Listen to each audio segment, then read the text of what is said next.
Good afternoon and good morning. It's Mark Johnson from Loyalty 360. Hope everyone's happy, safe, and well. Want to welcome you back to another edition of our Leaders in Customer Loyalty series. In this series, we speak with leading brands about what they are seeing and hearing on the front lines of customer channel and brand loyalty. Today, we have the pleasure of speaking with Carolyn Pollock. She's the Chief Marketing Officer for Men's Wearhouse. With prom and wedding seasons upon us, Men's Wearhouse has rolled out a new campaign and is also using a new digital tool to engage its customers. So looking forward to the discussion. How are you today, Carolyn? I'm good, thanks. Thanks for having Good. me. Good. Thank you very much for taking the time to speak with us today. First off, we like to start these on a more personal level. Would love to know a little bit more about you, your background, your role at Men's Wearhouse. And yeah, that'd be great. So I'm actually the Chief Marketing Officer of Taylor Brands, which is the parent company of not just Men's Wearhouse, but also Joseph A. Bank, as well as K&G, which is a more regional store that services men, women, and children. And then also Moores in Canada, which is the leading menswear retailer in Canada. And I've been in the role for about 3 in retail in February of 20, which was in hindsight not such a timely move, but it's been an incredible ride, and we've gone through just an incredible amount of transformation that I'm happy to chat with you about. Prior to taking the role, I had a marketing consulting business for about 10 years, both on my own and then more recently with some business partners. And it was an incredible experience as well, because it allowed me to really learn a lot about companies of all kinds of sizes. So I worked with everything from early stage startups up to big enterprise organizations like Facebook and Dolby and eBay, and had a chance to really dig into multiple different types of scenarios and needs across the marketing funnel. And now I'm able to kind of leverage and tap into that experience in what we do day to day here at Men's Wearhouse and the other brands as well.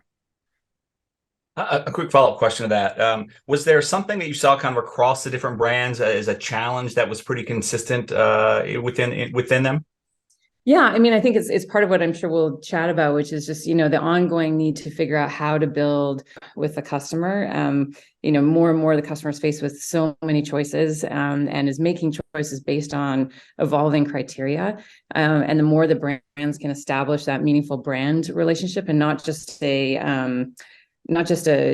brand attributes type of relationship, but just an overall business and added value relationship with the customer, the better off they are. And that's where, I'm a huge proponent of where loyalty fits into that effort. Excellent. And a fun fact, do you like to parasail? Do you have 20 kids? Do you like to scuba dive? What's something you like to do when you're kicking back outside of work? Well, I mean, now it's a lot of work, but I do, try to have fun. I love the coast, spend a fair amount of time on the coast and the beach and that kind of thing.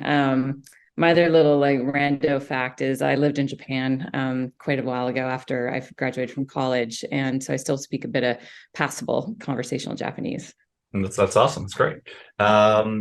For those who may not be familiar with Men's Wearhouse, can you give us a brief description on Men's Wearhouse, how it was founded, maybe even kind of how it was spun into the larger Taylor Brands entity? That'd be great to know. Absolutely. So yeah, Men's Wearhouse was founded back in 1973 by a gentleman named George Zimmer, who came from a family background of working in men's clothing. And he grew the business both organically as well as through a series of acquisitions over the years. Most people are familiar with George Zimmer as the gentleman in all of the Men's Wearhouse commercials in the 90s and early 2000s, where he guaranteed that you were going to like the way you looked. And, a huge amount of effort. It's an amazing study in advertising about the power of, a very, very consistent media plan and message. I mean, it's fascinating to us now just how much that equity still lingers in a good way. And, a lot of people have very positive associations with Men's Wearhouse because of that. So the business, like I said, continued to grow through acquisitions, and then it eventually ended up acquiring Joseph A. Bank as a brand. And at that point, they established a holding company, Taylor Brands, to manage a portfolio. And around that time, I think before that, Moores in Canada was also acquired. So, with really a focus on trying to be sort of the preeminent in North America. Okay. Excellent. Yeah, I do remember the George Zimmer commercials Yeah. and the kind of the tagline. Hopefully, it's not dating myself, but that it was a very memorable commercial for sure. Yeah. No, I mean, we have younger customers who, weren't even born when that campaign launched who know it. So it's incredible the staying power that it had. And in fact, as we rebuilt our campaign last year, we really tapped into that equity and evolved it and modernized it and made it feel a little more emotional to speak to sort of those important moments like weddings and proms that we Okay. service. And so our new tagline is love the way you look, because when you love the way you look, you feel really great, and it's a very sort of empowering, confidence building emotion that we're trying to establish. But it really grew and got traction because of the fact that there was so much equity in the earlier line. Okay, that's awesome. When you look at your customers, can you tell us a little bit about them? Are they similar? Are they different? How do they come to engage with the brand and become customers of Men's Wearhouse? Yeah, I mean, the vast majority of our customers come to us for the first time, either for their prom and or for their wedding, a little later in life. And you talk to anybody I say that I work with Men's Wearhouse, and everybody's got a story of coming to Men's Wearhouse for the first time, with their friends, with their father, with their grandfather, to get dressed for an important occasion or moment in their lives. And that's sort of how we build our relationship and ongoing loyalty with our customers, to demonstrate to them that whenever they've got a special moment or occasion that they need to kind of dial it up and dress themselves up a little bit, that we're there with our expertise to help them with that. And that always starts with that first association, whether it's prom or a wedding. So, Okay. yeah. Excellent. So it would seem that certain times of year, or early spring, summer, with prom and with weddings, that's kind of the most popular season that they become associated with the brand. Yeah, unlike most retailers, Q4 is actually our smallest quarter. Qs 2 and 3 are our biggest. So you think of the summer, spring for prom, spring and summer for weddings, and then fall for weddings. Interestingly, October is the most popular month for people to get married in. So October tends to also be an incredibly busy month.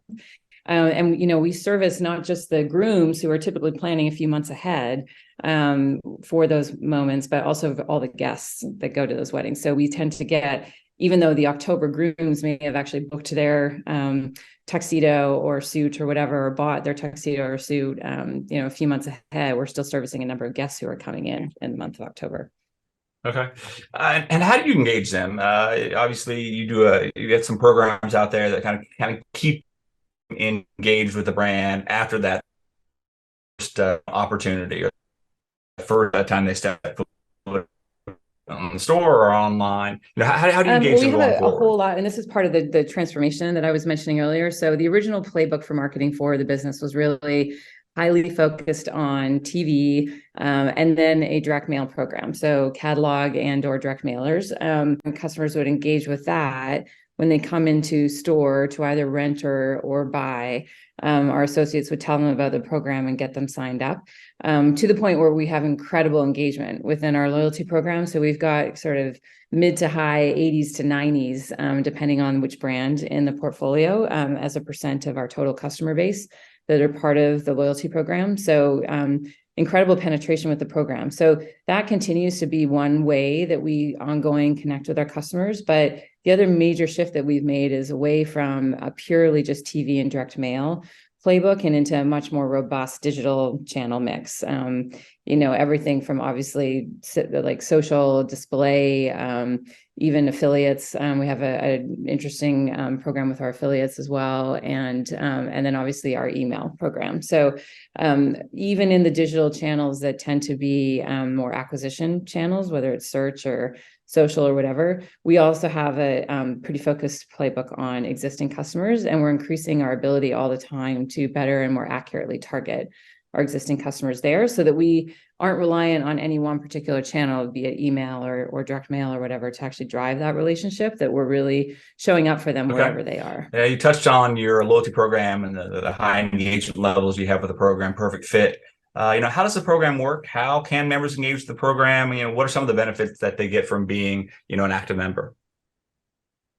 Yeah, so they when they sign up in store or online, they become part of the program, and at that point, for every dollar that they spend, we track that, and they earn $50 in cash back for every $500 that they spend with us. I mean, most of our products tend to be slightly higher price points, so we have that initial cliff at a slightly higher level. So that's sort of the primary benefit, is the rewards that they earn based on their spending. But then, like many typical loyalty programs, we have a birthday reward. We offer free shipping to our Perfect Fit members. And then we also give them a discount off of rentals. So they get a $40 off a tuxedo or suit rental at any time as well. Okay. When you look at emotional loyalty, it's very important for brands. We have meetings every week with our member community and talk about different topics. Emotional loyalty is one that very important, but it can be challenging to create emotional loyalty, right? What's working, what's not working, how do I measure it? But how they come to engage with the brand, the inception of that engagement, it would be very emotional, it would seem to me. So, how does emotional loyalty play a role in your overall customer loyalty efforts? Yeah, and this is something I'm super passionate about, because this is where, we're constantly educating the organization that loyalty is not a marketing program. Loyalty is every single touch point with the customer, and how that is used to build a meaningful and lasting relationship with the customer. And our most powerful touch point is our wardrobe consultants in our stores. These are people who literally cases decades of experience in selling menswear and outfitting men for these most important moments. And when you talk to our customers about why they choose Men's Wearhouse and why they come back, inevitably they reference their experience that they've had in our stores. So even while our online business becomes increasingly important, and we use that as a way to build meaningful relationships with our customers too, at the end of the day, the biggest asset that we have is our retail footprint and the amazingly talented team within. So they're the ones that are having that conversation with the customer about what is the moment you're dressing for. And if it's something celebratory like a wedding, then there's a certain way that they approach a customer. Many customers unfortunately come to us also dressing for funerals, and they're incredibly sensitive and sort of supportive of helping the customer through those difficult moments as well. And that is the thing that really helps get our customers coming back, is that meaningful relationship. So the more that we can do to enable that relationship in store and enable the relationship between our associates and the customer ongoing, that is a huge focus area for us. Okay. You had a very successful campaign, Prom Your Way campaign, that allowed the brand to support high school students in many unique ways. How do you think this program will kind of aid in your customer loyalty efforts, and how did that program come about? Yeah, so the Prom Your Way campaign is sort of our tag for overall effort, and then there's a number of different components. So in terms of engaging and attracting customers initially, we obviously very, very heavy social presence, in particular with Snap and Snapchat. So we created with Snapchat a number of unique filters that customers could use within the Snapchat experience. We also developed with Snapchat a AR augmented reality mirror that we've tested in one of our stores in New Jersey, that enable a customer to literally stand in our store in front of the mirror and see different outfits in the mirror. And it would move with you. You could turn around. You could see sort of the entire look on you, whether it was a dinner jacket and pants, tuxedo, a suit. So it was just, a really fun way for customers to engage and also get a sense of kind of what they wanted before they actually ended up speaking with an associate. Similarly, we have a try-on feature powered by the same technology on our website that enables you to load up a photo of yourself and try on any of the products that are in our rental website. And so that has all been really powerful. And then I think the program that we're most proud of is our Cash for Schools initiative, where we've been personally reaching out to schools in the local neighborhoods of our stores, and engaging them with a Cash for Schools program, such that as more students come to our store to rent or buy their outfit for their prom, we then turned around a donation to that school. And we're still in the process of tallying up the total amount of funds raised for all the schools, but it's very significant. And, we expect this program to grow over the next couple of years as well. So as a way to, support schools that are constantly struggling with funding. Yeah, it's a very kind of nice CSR effort for sure. Mm-hmm. Mm-hmm. Exactly. You talked about the Snapchat, the filter feature. How do you think this campaign or those campaigns, similar campaigns, will help build emotional loyalty within a younger demographic?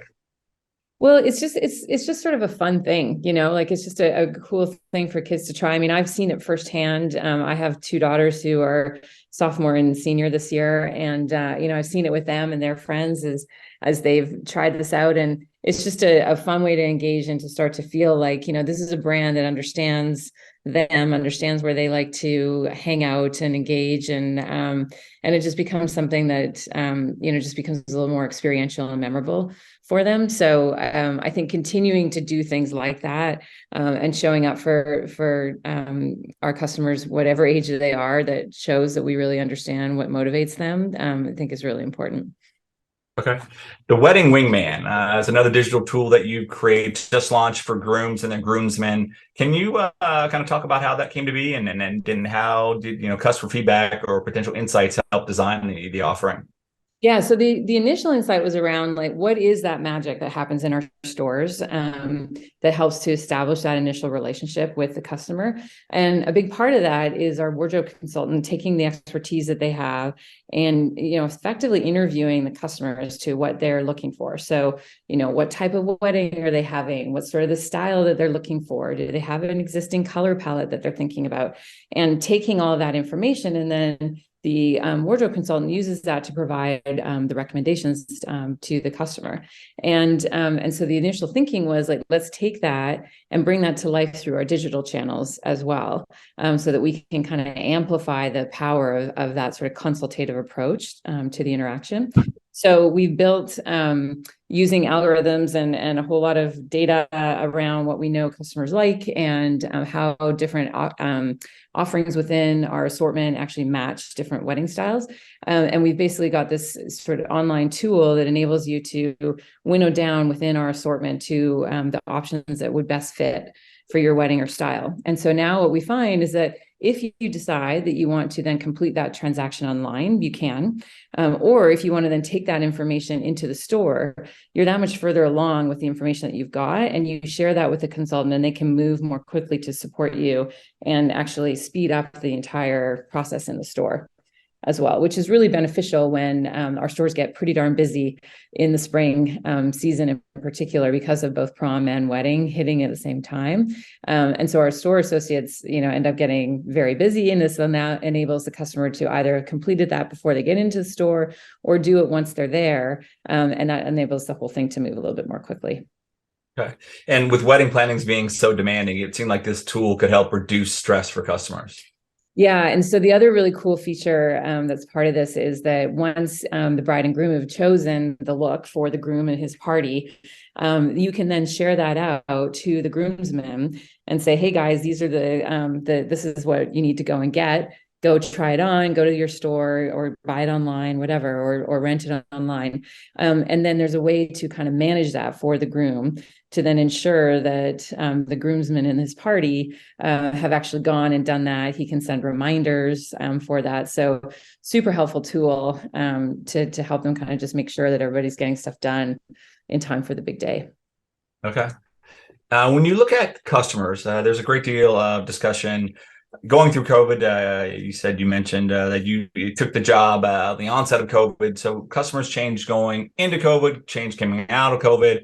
How do you think your customers are changing within your brand set, and how are you working to address some of those changes?